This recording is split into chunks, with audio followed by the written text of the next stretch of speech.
that her warfare is accomplished, and the warfare, it's more this that they're facing, which of course will encompass warfare with the Babylonian Empire. But remember, Jeremiah said, don't go to battle. Jeremiah said, if you want to live, don't fight.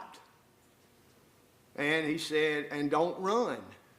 Well, he said two things, don't fight and don't run. And they said, he's a traitor, he's a traitor.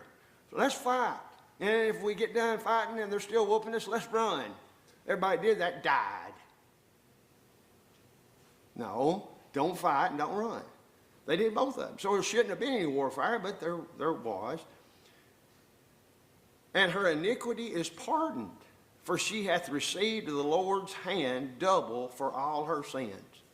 Now, in spite of the fact that here God's people are properly being punished for their rebellion against God and the vile way in which they have responded to God's will, God is still full of pity for them. He is merciful to them. He knows people make dumb decisions. He's fully aware of that. And he even knows why people make dumb decisions. Does he delight in people making dumb decisions? No. But he has worked it so that sometimes when people make dumb decisions, they receive dumb consequences that hopefully would cause them to cease making the dumb decisions. It's called sowing and reaping. So he understands that. What's the worst thing about making dumb decisions? If you keep on doing it. If you keep on making dumb decisions. You know. I can't believe it. It turned out this time just like it did the last time. Well, what did you think would happen? So when a person learns from their mistakes, then there's a God who's perfectly willing and able to forgive them. He's full of pity. He's pitiful.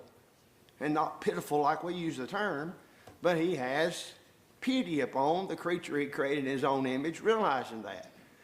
Life is not easy. It wasn't for them. It ain't for us. God knows that. God has never said, if you ain't perfect, you're not going to make it. That's wrong. That's wrong. He's always said, if you realize your imperfections and you depend upon me, then it'll be all right. But only then.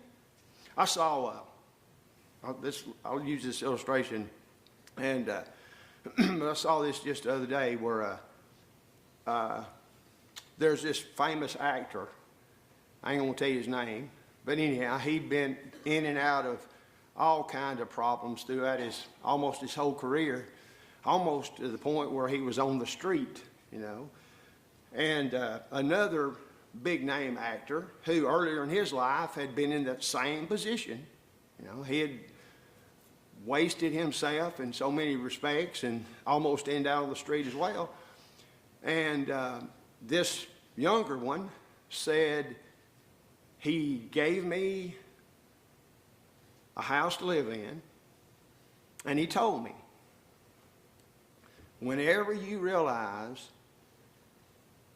that you're not perfect, and whenever you're ready to admit your imperfections and acknowledge that the consequences of your bad behavior is your own fault, then and only then will you be able to make something out of yourself for God's help. And of course it took like 3 years, but he was successful, you know. And the only thing that this older fella told him he expected out of him was to pass it on to the next person he saw in that same position. What do you... Now, obviously, one of these guys is a religious fellow for sure, but isn't that the position that we're in? I mean, isn't that the gospel message?